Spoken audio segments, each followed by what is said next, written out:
ദൈവനാമം മഹത്വപ്പെടുമാറാകട്ടെ. ഇത്രയും നാൾ ഇത്രയും നേരം നമ്മൾ കണ്ടുകൊണ്ട് നമ്മുടെ പൈതങ്ങളുടെ നൃത്തം, കാരണം കർത്താവ് അവരുടെ ജീവിതത്തിൽ അവർക്ക് ഇത്രയും പഠിപ്പാൻ കർത്താവ് കൃപ ചെയ്തു. നമുക്കതിൻ്റെ ദൈവത്തിനോർത്ത് നന്ദി പറയാം. ഹല്ലേലൂയ. കാരണം അവർ ഈ മുന്നോട്ട് നിന്ന് കളിച്ചപ്പോൾ എനിക്ക് സന്തോഷമാണ് തോന്നിയത്. കാരണം അവരുടെ ജീവിതത്തിൽ മുന്നോട്ട് കർത്താവ് ഒരുക്കിയിരിക്കുന്ന വലിയൊരു ശുശ്രൂഷ വേളയുണ്ട്. ചിലപ്പോൾ ആയിരങ്ങളുടെ മേലും 10,000ങ്ങളുടെ മേലും ഒക്കെ മുന്നിൽ നിൽക്കണമെങ്കിൽ അവരിന്ന് എന്ത് ചെയ്യണം? ചെറിയ കൂട്ടത്തിൻ്റെ മധ്യേ നിൽക്കണം. അവർ നൃത്തം പാടി, അവർ ദൈവത്തെ സ്തുതിച്ചു, കഥ പറഞ്ഞു, വചനം പഠിച്ച വചനങ്ങളെല്ലാം ഓർത്തു പറഞ്ഞു. ഇതൊക്കെ ഈ ദൈവം എന്താ ചെയ്യുന്നത്? അവരെ ഒരുക്കുക ചെയ്യുന്നത്. ദൈവം അവരെ എന്ത് ചെയ്യുന്നു? ഒരുക്കുന്നു. ഇന്നേ അവരെ എന്ത് ചെയ്യുവാണ്? ഇപ്പോഴേ നമ്മുടെ കൺമുൻപിൽ വെച്ച് തന്നെ കർത്താവ് എന്ത് ചെയ്യുന്നുണ്ട്? അവരെ ഒരുക്കുന്നുണ്ട്. അവരെ അതിനു വേണ്ടി പണിയുന്നുണ്ട്. കാരണം അവർക്കൊന്നും മടി കൂടാതെ വരുന്നു. അതിൽ വലിയൊരു സന്തോഷമുണ്ട്. കാരണം ആർക്കും എന്തില്ല? മടിയില്ല. അവർക്ക് അവസരങ്ങൾ കിട്ടുന്നുണ്ട്. അവരത് എന്ത് ചെയ്യുന്നു? ഫലപ്രദമായി ഉപയോഗിക്കുന്നു. എനിക്ക് പറയേണ്ട ഒരു വചനം ഇതാണ്. നമുക്ക് ബൈബിളിൽ അറിയാവുന്നതാണ്. ബാലൻ തൻ്റെ നടക്കേണ്ടുന്ന വഴിയിൽ അവനെ അഭ്യസിപ്പിക്കുക, എങ്കിൽ അവൻ അത് വൃദ്ധനായാലും വിട്ടു മാറുകയില്ല. ബാലൻ വചനം പറഞ്ഞ ഇങ്ങനെ, ബാലൻ നടക്കേണ്ടുന്ന വഴിയിൽ. കാരണം കൊച്ചുകുട്ടിയായി ഇരിക്കുമ്പോൾ തന്നെ എന്ത് ചെയ്യണം? അഭ്യസിപ്പിക്കണമെന്നാണ് വചനം പറയുന്നത്. കാരണം വലുതായിട്ട് അഭ്യസിപ്പിക്കണമെന്നല്ല വചനം പറയുന്നത്. ബാലൻ വ്യക്തമായിട്ട് പറയുന്നുണ്ട്. ബാലൻ എന്ന് വെച്ചാൽ ആ കൊച്ചു പ്രായത്തിൽ എന്ത് ചെയ്യുക? അവനെ അഭ്യസിപ്പിക്കുക. അത് വിദ്യാഭ്യാസമായിരുന്നാലും കർത്താവിൻ്റെ വചനത്തെ എല്ലാ തരത്തിലും നിങ്ങളെങ്ങനെ അഭ്യസിപ്പിക്കുന്നുവോ അത് അവരുടെ ജീവിതകാലം മൊത്തം എന്ത് ചെയ്യും? അത് കായ്ച്ചുകൊണ്ടേയിരിക്കും. ഇന്ന് അവരുടെ ഉള്ളത്തിലിടുന്ന ഓരോ വചനം, കാരണം വചനം പറഞ്ഞു, ഇവിടെ മുന്നിൽ നിന്ന് നമ്മുടെ മധ്യ ഒരു വചനം പറഞ്ഞു. കാരണം പഠിച്ച മനപ്പാട വാക്യങ്ങൾ പറഞ്ഞു, അല്ലാതെ പഠിച്ച കഥകൾ പറഞ്ഞു. ഇതൊക്കെ നമുക്ക് തോന്നും അവരുടെ ഉള്ളിൽ അതിങ്ങനെ കിടക്കുവാണ്. വിത്തിട്ടതാണ്. ഈ വിത്ത് എന്ത് ചെയ്യും? കുറച്ച് നാൾ ഈ നാൾക്ക് നാൾ അത് എന്ത് ചെയ്യും?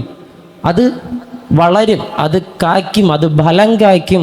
അതവരുടെ ജീവിതത്തിൽ ഏറ്റവും അനുഗ്രഹമായി ആര് മാറ്റും? കർത്താവ് മാറ്റും. Hallelujah, hallelujah. ദൈവം എല്ലാവരെയും അനുഗ്രഹിക്കും. നമ്മുടെ ഒരു വർഷക്കാലം സൺഡേ സ്കൂളാണ്. നമ്മൾ ജാനുവരി 7-ാം തീയതി ആരംഭിച്ചതാണ്.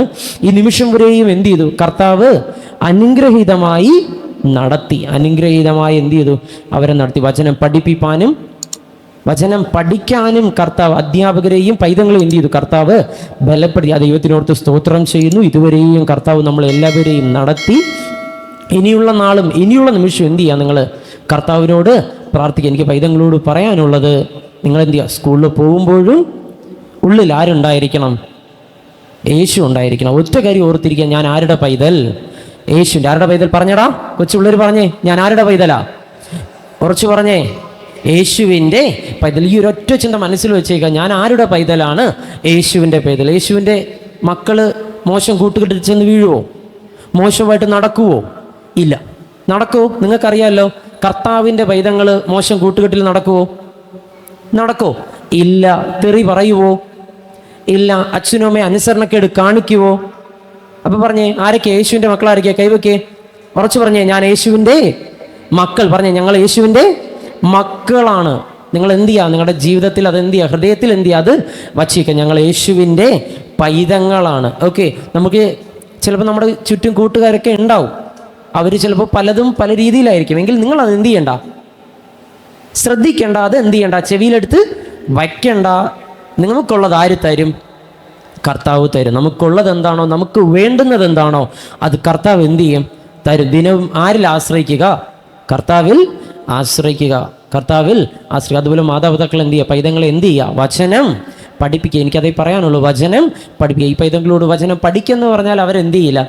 പഠിക്കില്ല. അതെന്ത് ചെയ്യണം? പഠിപ്പിക്കണം. കാരണം ബാലൻ നടക്കേണ്ടുന്ന വഴിയിൽ അവനെ എന്ത് ചെയ്യുക? അഭ്യസിപ്പിക്കുക. അത് ആരുടെ കടമയാണ്? മാതാപിതാക്കളുടെ കടമയാണ്. ഇന്നേ അവരെ വചനം എന്ത് ചെയ്യുക? പഠിപ്പിക്കുക. എന്നാൽ അവർ കുറച്ച് നാൾ കഴിയുമ്പോൾ നിങ്ങൾ അവരെ പിന്നെ എന്ത് ചെയ്യണ്ട? പഠിപ്പിക്കേണ്ട. അവരെന്ത് ചെയ്യും? വചനം പഠിക്കുവാൻ ഇടയായിത്തീരും. അവരാരും നിയന്ത്രിക്കേണ്ട. ഇന്നത്തെ കാലത്ത് എല്ലാവരും പറയുന്നതാണ് അവസാനം അവരെ നിയന്ത്രിച്ച് കൊണ്ടുപോകണമെന്നുള്ളൊരു കാര്യം. നിങ്ങൾ എന്ത് ചെയ്യുക? നിങ്ങളുടെ മക്കളെ വചനം പഠിപ്പിച്ചാൽ ഈ ലോകത്തിലേക്ക് അവർ നാളെ വിദ്യാഭ്യാസമായിട്ട് മുന്നോട്ട് പോകുമ്പോഴും അവരുടെ ജീവിതത്തിൽ മുന്നോട്ട് ഇറങ്ങുമ്പോഴും അവരെന്ത് ചെയ്യില്ല? തെറ്റിപ്പോകത്തില്ല. കാരണം ഈ വചനം അവരുടെ ഉള്ളിൽ അതെന്ത് ചെയ്യും? അവരെ ശക്തീകരിച്ചു കൊണ്ടേയിരിക്കും. അവരെ തെറ്റിൽ നിന്ന് അകറ്റിക്കൊണ്ടേയിരിക്കും. കാരണം എന്താ? നേരിനോട് ചേർക്കും. കാരണം വചനം അവരുടെ ഉള്ളിൽ അതെപ്പോഴും കത്തി ജ്വലിച്ചു കൊണ്ടിരിക്കും. അതിന് നിങ്ങൾ എന്ത് ചെയ്യുക? നിങ്ങളുടെ മക്കളെ വചനം പഠിപ്പിക്കുക. ദൈവം നമ്മെ ഏവരെയും അനുഗ്രഹിക്കുമാറാകട്ടെ. ഇനി കണ്ടപ്പോൾ അത് എന്തായിരുന്നാലും സന്തോഷം. കാരണം അവർ പഠിച്ചിട്ടുണ്ട്, അവർ വചനം പഠിച്ചിട്ടുണ്ട്, പറയുന്നവർ പറഞ്ഞിട്ടുമുണ്ട്, അവർ എഴുതുന്നതുമുണ്ട്. ഓക്കെ, നിങ്ങൾക്ക് മനസ്സിലാവും. കാരണം നമ്മുടെ മക്കളെ എന്ത് ചെയ്യുക, പഠിപ്പിക്കുക. ഇന്നത്തെ കാലത്ത് അവരെ പഠിപ്പിക്കേണ്ടത് ആരുടെ കടമയെന്ന് ചോദിച്ചാൽ അച്ഛൻ്റെ അമ്മയുടെയും കടമയാണ്. വചനം പഠിപ്പിക്കേണ്ടതായിരുന്നാലും അവരുടെ എല്ലാ കടമയും ആരുടെയാണ്? അച്ഛൻ്റെ അമ്മയുടേതാണ്. ഇന്ന് ആർക്കും സമയമില്ലാത്തൊരു കാലമാണ്. ഇന്ന് എല്ലാവരും ഓടിക്കൊണ്ടിരിക്കുന്നു. പിള്ളേർ ഒരു വശത്തൂടെ ഓടുന്നു, അച്ഛനും അമ്മയും വേറൊരു വശത്തൂടെ ഓടുന്നു. ഇങ്ങനെ ഓടിക്കൊണ്ടിരിക്കുന്ന ഈ കാലഘട്ടത്തിൽ അവരെ വചനം പഠിപ്പിച്ച് കൊടുക്കുകയാണെങ്കിൽ അവരുടെ ജീവിതത്തിൽ അത് ഏറ്റവും അനുഗ്രഹിക്കും. കാരണം ഞാനിത് പറയുന്നത് എൻ്റെ ജീവിതത്തിലെ അനുഭവമാണ്. ഞാനൊക്കെ അടി കൊണ്ടതിന് കണക്കില്ല. എൻ്റെ അമ്മയോ ഒപ്പയൊന്നും സ്കൂളിലൊന്നും പഠിക്കുന്ന വിഷയത്തിന് ഇരുത്തി പഠിപ്പിച്ചിട്ടില്ല. എനിക്കറിയാമെന്നുള്ളത് സൺഡേ സ്കൂൾ പരീക്ഷ എന്ന് കേൾക്കുമ്പോൾ പിന്നെ അന്ന് രാത്രി നിലവിളിയും കരച്ചിലും ഓട്ടവും. വചനം പഠിച്ചേ പറ്റുള്ളൂ. അടി കിട്ടി തന്നെയാണ് പഠിച്ചത്. അടി കിട്ടാതെ ഞാൻ പഠിച്ചിട്ടില്ല എൻ്റെ ജീവിതത്തിൽ. ഞാൻ തന്നെ പറയാം, ഇനി ചിലവ് പറയും മക്കളെ തല്ലിക്കൂടാ എന്ന് പറയും. തല്ലണം, ബാലശിക്ഷ നൽകുന്നത് നല്ലത് തന്നെയാണ്. ഒരുപക്ഷെ അവരെന്നെ അടിച്ച് വളർത്തിയത് കൊണ്ടായിരിക്കാം ഇന്നെൻ്റെ ജീവിതത്തിൽ നന്മ മാത്രമേ ഉള്ളൂ. ഞാനിന്നും നശിച്ചു പോയിട്ടില്ല. കർത്താവ് എന്നെ നിർത്തിയിരിക്കുന്നു. ഞാൻ അതിനെ ഓർത്ത് സ്തുതിക്കുന്നു. കാരണം കർത്താവ് എന്നെ നിർത്തി. കാരണം ഞാൻ അന്ന് അടി കൊണ്ട് പഠിച്ച വചനങ്ങളാണ്. ഇന്നും എനിക്കും ഒരുപാട് സുഹൃത്തുക്കളുണ്ട്. പല രീതിയിലുള്ള സുഹൃത്തുക്കളുണ്ട്. അവർ കൂട്ടുകൂടി നടന്നപ്പോൾ ഞാൻ അവരുടെ കൂടെ നടന്നില്ല. കാരണം എനിക്കറിയാം അത് തെറ്റാണ്. അത് എന്നിലൊരു ബോധ്യമുണ്ട്. കാരണം കർത്താവ് ശിക്ഷിക്കും. അന്നേ ഉള്ളൊരു ചിന്തയാണ്, ദൈവം ശിക്ഷിച്ചാലോ. എങ്ങനെ? അച്ഛനും അമ്മയും അടി തരുമ്പോൾ ഇത്രയേ ഉള്ളൂ. ഇനി ദൈവം അടി തരുമ്പോൾ എങ്ങനെയായിരിക്കുമെന്ന് എനിക്ക് അറിഞ്ഞൂടല്ലോ. അതുകൊണ്ട് ഇപ്പോഴും ഒരു പേടിയുണ്ട്, ദൈവമേ കർത്താവ് എന്നെ ശിക്ഷിച്ചാലോ എന്നൊരു ഭയം ഉള്ളിലുള്ളതുകൊണ്ട്. കാരണം ആ വചനം എൻ്റെ ഉള്ളിലുണ്ട്. കർത്താവ് ശിക്ഷിക്കും, പാപികളെ കർത്താവ് ശിക്ഷിക്കും, തെറ്റ് ചെയ്യുന്നവരെ കർത്താവ് ശിക്ഷിക്കും എന്നൊരു ഉള്ളിലൊരു ഭയം ഉള്ളതുകൊണ്ടായിരിക്കാം കർത്താവ് ഇന്നും എന്നെ നിർത്തിയിരിക്കുന്നത്. ഞാൻ യോഗ്യതയുള്ളതുകൊണ്ടെന്നല്ല. നമ്മളാരും യോഗ്യരാണെന്ന് ഞാൻ പറയുന്നില്ല. എല്ലാക്കാരും ശ്രേഷ്ഠരാണ് നിങ്ങൾ. എങ്കിലും കർത്താവ് നമ്മളെ നിർത്തിയിരിക്കുന്നത് നമ്മുടെ യോഗ്യത കണ്ടിട്ടല്ല. അതെനിക്ക് ഉറപ്പുണ്ട്. നമ്മുടെ ആരുടെ യോഗ്യത കണ്ടിട്ട് കർത്താവ് നമ്മളെ നിർത്തിയിരിക്കുന്നതല്ല. കർത്താവിന് ദയ തോന്നിയിട്ട്, കർത്താവിന് കൃപ തോന്നിയിട്ട് ഇവനെ ഒരവസരം കൂടെ, ഒരിക്കൽ കൂടെ എന്നൊരു വാക്കിൽ കർത്താവ് നമ്മളെ നിർത്തിയിരിക്കുന്നതേ ഉള്ളൂ. ഞാൻ എൻ്റെ കാര്യത്തിൽ അങ്ങനെയേ ഉള്ളൂ. കാരണം ഒരിക്കലും എനിക്കൊരു യോഗ്യതയില്ല. നിങ്ങളുടെ മുൻപിൽ നിൽപ്പാൻ ഒരു യോഗ്യതയും എനിക്കില്ല. ഈ വചനം പറയുവാനോ ഇവിടെ നിന്ന് ഇങ്ങനെ കാര്യങ്ങൾ സംസാരിക്കാനോ എനിക്ക് ഒരു യോഗ്യതയും എൻ്റെ ജീവിതത്തിലില്ല. പക്ഷേ ഞാൻ വിശ്വസിക്കുന്നു, ഇത് കർത്താവിൻ്റെ ദയ തോന്നിയിട്ട്, കർത്താവിന് എന്നോട് കരുണ തോന്നിയിട്ട് കർത്താവ് എനിക്ക് തന്ന അവസരമായിട്ട് ഞാനത് വിശ്വസിക്കുന്നു. അപ്പോൾ നിങ്ങൾ മക്കളെ എന്ത് ചെയ്യുക, വചനങ്ങൾ പഠിപ്പിക്കുക. പൈതങ്ങൾ എന്ത് ചെയ്യുക, വചനങ്ങൾ ഇനിയും വരുന്ന നാളിൽ നന്നായിട്ട് എന്ത് ചെയ്യുക, പഠിക്കുക. സൺഡേ സ്കൂളിലെ മാർക്കുകളൊക്കെ ഞാൻ കണ്ടു, സന്തോഷമുണ്ട്. ഈ നിമിഷം കണ്ണുകളടയ്ക്കാം, പ്രാർത്ഥിക്കാം. ഒരു നിമിഷം.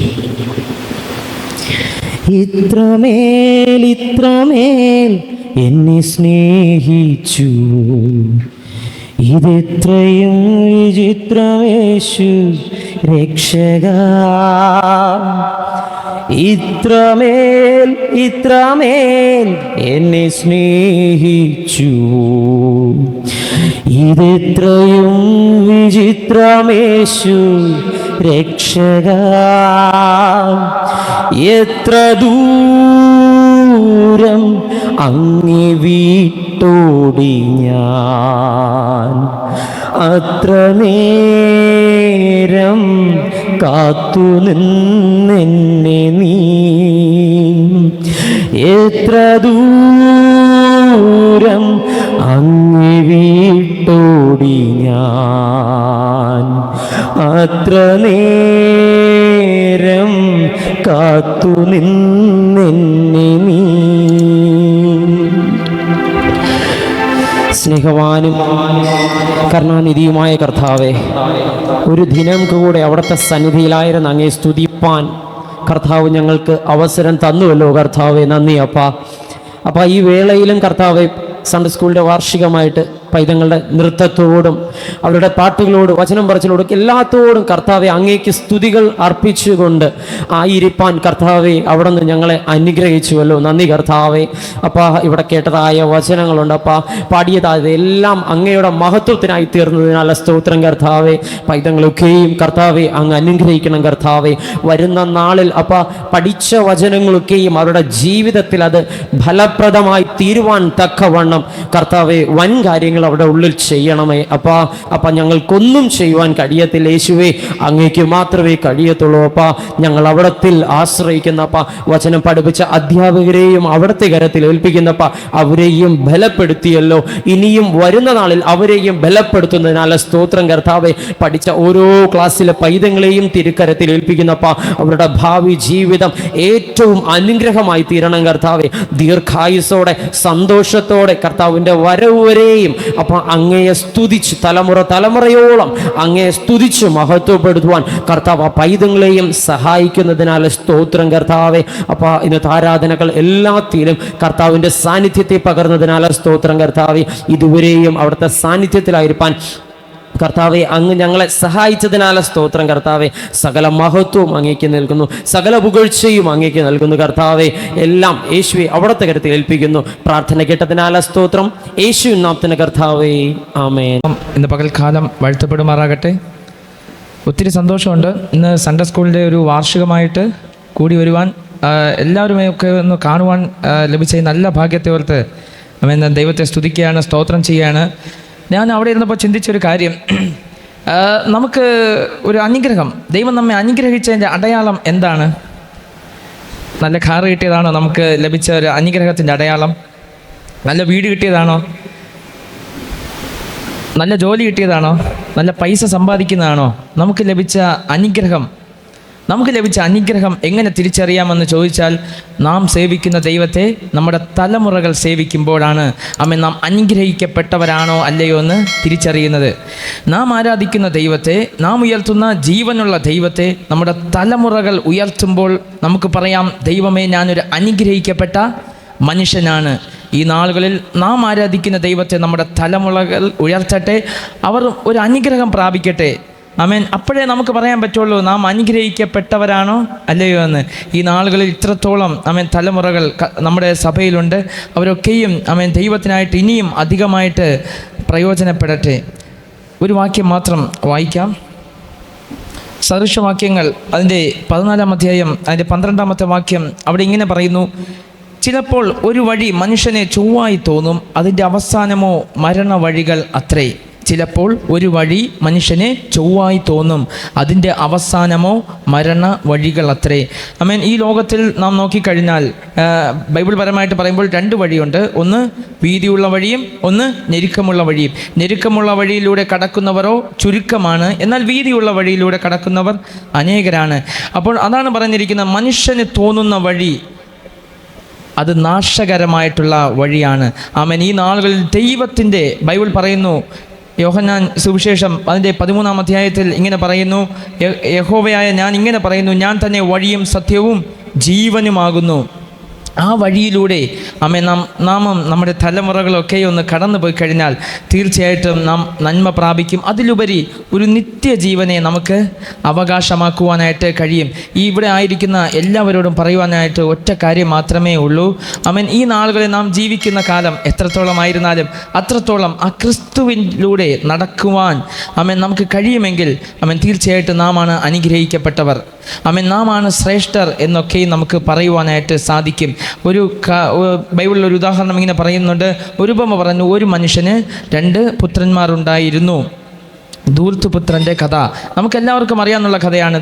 തൻ്റെ അപ്പൻ്റെ പണമെല്ലാം പറ്റിച്ചുകൊണ്ട് താൻ പോകുന്ന സാഹചര്യത്തിൽ താൻ കഷ്ടപ്പെടുകയും താൻ വേദന അനുഭവിക്കുകയും ചെയ്യുമ്പോഴും തൻ്റെ അപ്പൻ്റെ വീട്ടിൽ മറ്റുള്ളവർ കഴിച്ച് സമൃദ്ധി പ്രാപിക്കുന്നു എന്ന് തനിക്ക് തോന്നിയ ആ നിമിഷം, തൻ്റെ അപ്പൻ്റെ ഭവനത്തിൽ മറ്റുള്ളവർ കഴിച്ച് ശേഷിപ്പിക്കുന്നു എന്ന് തനിക്ക് തോന്നിയ ആ നിമിഷം താൻ തൻ്റെ വീട്ടിലേക്ക് പുറപ്പെടുകയാണ്. തൻ്റെ വീട്ടിലേക്ക് പുറപ്പെടുമ്പോൾ തൻ്റെ അപ്പൻ തന്നെ കാത്തിരിക്കുന്നു. തൻ്റെ അപ്പൻ തന്നെ കാത്ത് ഇരിക്കുന്നു. തൻ്റെ അപ്പൻ തന്നെ കാത്തിരിക്കുന്ന സമയത്ത് ഓടിച്ചെന്ന് തന്നെ അണിയിക്കേണ്ട വസ്ത്രങ്ങൾ അണിയിക്കുകയും തനിക്ക് കാലിന് ചെരുപ്പ് ധരിപ്പിക്കുകയും തനിക്ക് ഉള്ളതെല്ലാം നൽകുകയും ചെയ്തു. എന്നിട്ടും തന്നെ സ്നേഹിക്കേണ്ടവണ്ണം എല്ലാം സ്നേഹിച്ചു. എന്നിട്ട് തൻ്റെ മൂത്ത മകൻ വയലിൽ നിന്നും വരുന്ന സമയത്ത് ഒരുപാട് കോപിഷ്ഠനായി, അല്ലെങ്കിൽ കോപിക്കുവാനായിട്ട് ഇടയായിരുന്നു. നീ തൻ്റെ അനുജനെയൊക്കെയും താൻ ചീത്ത പറഞ്ഞിട്ടുണ്ടാകാം, വഴക്ക് പറഞ്ഞിട്ടുണ്ടാകാം, താൻ ദുഷിച്ചിട്ടുണ്ടാകാം, താൻ മോശം പറഞ്ഞിട്ടുണ്ടാകാം. എന്നിട്ടും തൻ്റെ അനുജൻ ഒന്നും മിണ്ടിയില്ല. കാരണം തൻ്റെ അനുജനോട് ചോദിച്ചാൽ ഒരൊറ്റ കാര്യം മാത്രമേ പറഞ്ഞിട്ടുള്ളൂ: ഈ അപ്പനെ പോലെ സ്നേഹിക്കുന്ന ഒരപ്പൻ ഈ ലോകത്തിൽ ഇല്ല. ഈ അപ്പനെ പോലെ തന്നെ കരുതുന്ന ഒരപ്പൻ ഈ ലോകത്തിൽ ഇല്ല. ഈ അപ്പനെ പോലെ തന്നെ ചേർക്കുന്ന ഒരപ്പൻ ഈ ലോകത്തിൽ ഇല്ല.